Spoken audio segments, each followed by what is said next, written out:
Right Mishra साहब, अब ये सब हो रहा है और भारत में निवेशक देखते हैं, जैसा मैंने शुरुआत में भी कहा कि भारत की स्थिति मतलब ना हाँ में है ना ना में है, वो कहीं बीच में फंसी सी हुई है। मतलब पूरी तरह से मना भी नहीं है, पूरी तरीके से हाँ भी नहीं है, फिर उस पर एक टैक्सेशन भी है, वो भी अच्छा खासा है। तो भारतीय निवेशक थोड़ा कंफ्यूज सा हो जाता है इस पूरी सिचुएशन को देख के। उसमें क्या किसी तरह का कोई बदलाव होने की फिलहाल संभावना? देखिए, भारत की स्थिति आज से नहीं है, लंबे समय से यही स्थिति है। ना वो हां करते ना ना, और सिर्फ क्रिप्टो करेंसी की बात नहीं है, हालांकि और बहुत सारी चीजें हैं। आप आई गेमिंग को भी देख लीजिए, तो यहां पे वो ना हां में है ना ना में है, लेकिन ये स्थिति जो है। हाँ, लेकिन अभी एक तो हुआ है, आप देखिए एफआईयू में रजिस्ट्रेशन करो तो आपकी एक्सचेंज चलती है, चलो वो मॉनिटर तो करना शुरू कर चुके हैं। लेकिन जब तक फुल फ्लेज्ड रेगुलेशन ये लेके नहीं आते, तब तक कुछ भला नहीं होने वाला है।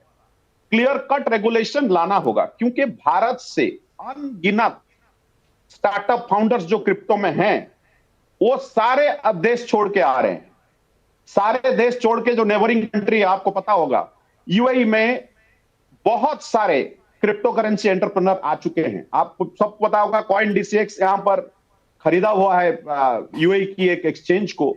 तो जब तक भारत में ये गवर्नमेंट नहीं समझेगा कि भाई आपको रेगुलेशन लेके आना ही पड़ेगा, अगर आप रेगुलेशन नहीं लाते हो, किसी ना किसी तरीके से हमारे हाथ से एक क्रिप्टो का जो जनरेशन है, एक क्रिप्टो के थ्रू जो हम पा सकते हैं वो नहीं पा पाएंगे। ये आप देखिए, अभी लास्ट 4-5 दिन की बात है, वियतनाम रेगुलेशन ले आया, भूटान क्रिप्टो करें बिटकॉइन की रिजर्व रख रहा है, फ्यूचर बिटकॉइन है, क्योंकि पूरा विश्व फॉलो करता है अमेरिका को।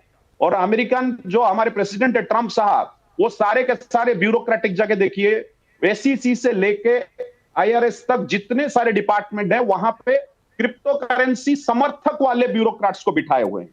सो हमें समझना होगा और जल्दी से जल्दी रेगुलेशन लाना होगा इंडिया में, और क्लियर कट स्टैंड रखना ही होगा।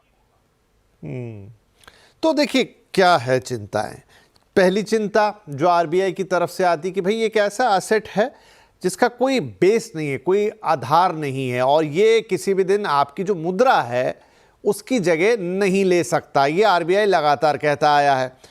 दूसरी बात जो वक्त वक्त पे निकल कर आती है, इसका इलिजिमिटेट इस्तेमाल, मतलब ये गलत चीज़ों में, आतंकवादी फंडिंग में, गलत गतिविधियों में इसका इस्तेमाल।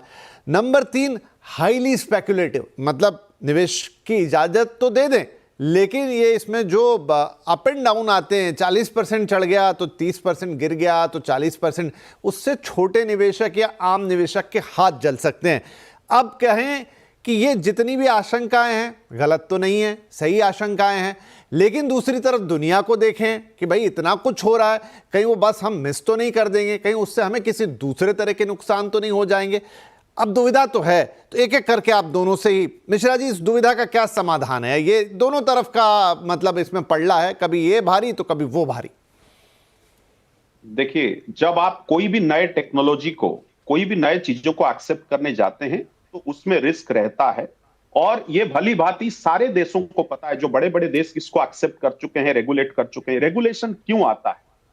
इसी के लिए आता है कि अगर कोई नया चीज है, उसको हमें तो लाने के लिए एक छोटा सा एक्सपेरिमेंट अगर भारतवर्ष करे, एक स्पेशल इकोनॉमिक जोन बनाए, जैसे गिफ्ट सिटी बना हुआ, dedicated to all kinds of new stuff, like आप क्रिप्टो करेंसी देखिए, आई गेमिंग देखिए, उनको लेके आइए, वहां पर रेगुलेशन बनाइए, नियम बनाइए, एक्सपेरिमेंट कीजिए, और क्वालिफाइड इन्वेस्टर को इन्वेस्ट करने दीजिए, और फाइनेंशियल अवेयरनेस और क्रिप्टो के बारे में अवेयरनेस क्रिएट कीजिए। करना तो पड़ेगा, हमें पीछे नहीं रहना होगा। आज मैं यहां पर आप रिकॉर्ड पे बोलना चाह रहा हूं, यह दिन दूर नहीं जब गोल्ड को बिटकॉइन रिप्लेस करेगा, क्योंकि अभी भी 100 ईयर्स हो गया, पूरे विश्व को लीड कर रहा है अमेरिका। और अगर अमेरिका इसके पीछे पड़ा हुआ है, तो हम अगर इसी तरीके से जाएं, कल को बहुत मासिव लॉस होगा। रिस्क है, इसमें कोई दो राय नहीं। किसमें रिस्क नहीं है? स्टॉक मार्केट में रिस्क नहीं है, बहुत सारी चीजें जिसमें रिस्क है। उसको रिस्क को मिटिगेशन करने के लिए we have to take step. We can not just wait and watch, we can not wait and watch. और इसके लिए मैं हमेशा बोलता हूं, एक एसईजेड, एक स्पेशल इकोनॉमिक जोन बनाइए, उसमें लाइसेंसिंग करिए, एनफोर्समेंट करिए, क्वालिफाइड इन्वेस्टर को इन्वेस्ट करने दीजिए, and let's start our journey, कहां कहां तक हम इंतजार करेंगे? सही, आप सोने की बात कर रहे हैं, डिजिटल गोल्ड तो अब ये कहलाने लगा ही है। अजीत साहब, आपके क्या विचार हैं इस पर? जो समय समय पे तर्क आते हैं, चाहे वो आरबीआई की तरफ से आए, सरकार अपनी चिंता जताए, कोर्ट्स अपनी चिंता जताए, और एक आम निवेशक भी समझता है, ऐसा नहीं कि वो इन बातों को नहीं समझता कि इसमें रिस्क इन्वॉल्व है, लेकिन दुविधा बड़ी है अब पूरी दुनिया में। धीरे धीरे अब तो बात आ गई कि पाकिस्तान कंपटीशन में खड़ा होने जा रहा है, तो क्या करेंगे, कैसे करेंगे? जो क्रिप्टो निवेशक हैं, उनकी सरकार से मांग ये है कि भाई कुछ अच्छा बोलो, जबकि हम इंडिया में बैठे, हमारी सरकार से मांग है भाई कुछ तो बोलो। आप समझ रहे हैं दोनों चीजों में फर्क?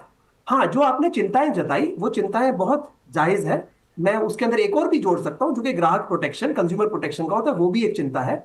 मगर इसको बचने के जो सबसे मामूली या पहले कदम है, वो पहला ये होना चाहिए कि आप सारे लोग जो क्रिप्टो के निवेशक हैं, जिसमें सट्टा करते हैं, किसी भी प्रकार से क्रिप्टो होल्ड करते हैं, उन्हें कहिए कि देखिए आप क्रिप्टो खरीदेंगे तो बैंक अकाउंट से ही खरीदिए, और यदि उसको बेचेंगे तो जो बेच के पैसे आएंगे वो बैंक अकाउंट में वापस आने चाहिए। हमारे यहाँ पे तो उल्टा हो रहा है। यहाँ पर लोग अगर बैंक अकाउंट से क्रिप्टो करेंसी खरीद रहे हैं तो बैंक उनका अकाउंट बंद कर देता है। तो दो ही बातें निकलेंगी, या तो भैया आप बंद करो, मैं नहीं करता क्रिप्टो में निवेश, या आप बैंक अकाउंट के बाहर जाकर क्रिप्टो करेंसी में निवेश करें। क्या इससे देश का कोई फायदा हो रहा है? मेरा कहना यही है। जैसे आपने पाकिस्तान की बात कही, हालांकि पाकिस्तान की जो इकोनॉमी है वो हमारे कंपैरिजन में बहुत छोटी है, लेकिन इसका एक दूसरा एस्पेक्ट है। जो विश्व के सबसे ज्यादा नंबर ऑफ ब्लॉकचेन इंजीनियर्स हैं वो इंडिया में है, और जो दूसरे नंबर का देश है वो एक्चुअली पाकिस्तान है। तो ऐसा ना हो जाए, क्योंकि टेक्नोलॉजी में तो वो लगभग हमारे से 1/3 1/4 लेवल पे बैठे हैं, इकोनॉमी में उससे काफी पीछे हैं, लेकिन अगर वो पहल लेने लग गए हैं तो हमें पीछे नहीं रहना है। थोड़े छोटे छोटे कदम लीजिए, लेकिन कदम तो लीजिए। कदम तो लीजिए, क्योंकि अब वो उसके देखिए बड़े थोड़ी सी गुत्थी वाली चीज़ है कि डोनाल्ड ट्रंप साहब हैं अभी, और वो तो जानते ही हैं आपकी उनका काम काज करने का तरीका क्या है। खबरें हमने सुनी हैं कि उनकी कंपनी के थ्रू या उनके पहचान वालों या रिश्तेदारों के थ्रू वो एक बड़ा एक्सचेंज खोलने की तैयारी है पाकिस्तान के अंदर, और तमाम चीज़ें खैर वो जो हो रही है। आपने भी कहा कि वहाँ पर भी क्रिप्टो इंजीनियर्स की कमी नहीं है। मिश्रा साहब, तो वो तो चलिए एक अलग तरीके की बात हो गई, लेकिन अगर हम इस पूरे ताने बाने को समझें और आरबीआई की भी बात को रखी जाए, कोर्ट्स की भी बात को समझा जाए, और सरकार ने तो खैर उसमें अपना एक टैक्सेशन लगा के, मतलब उसको एक ऐसी जगह पे लाके खड़ा कर दिया कि आप सोचेंगे 4 बार कि भाई मैं ये करूं और इतनी जोखिम लूं तो क्या फ़ायदा होगा अगर मुझे इतना हैवी टैक्स देना है। लेकिन इस पूरे सिनारियो को कुछ ऐसा जामा पहनाया जाए जो, क्योंकि आप एक लीगल एक्सपर्ट हैं, आप उसको बेहतर समझा पाएंगे, जिससे चीज़ें बनी भी रहें और जो रिस्क हैं उनको भी हम काफ़ी हद तक कम कर पाएं। आपने कुछ उपाय पहले बताए, लेकिन और अगर मैं आपसे पूछूं। देखिए, पहली बात तो हमें समझना होगा कि क्रिप्टो करेंसी को लोग इस्तेमाल कैसे करते हैं। अब जितने सारे वॉलेट, यहां पर 2 तरीके के वॉलेट होते हैं, डिसेंट्रलाइज्ड वॉलेट और centralised wallet. Government of India जितने सारे डिसेंट्रलाइज्ड वॉलेट है, मेटा मास्क, एक्सोडस, बहुत सारे, जिसके जरिए ट्रैक नहीं रख पाती गवर्नमेंट।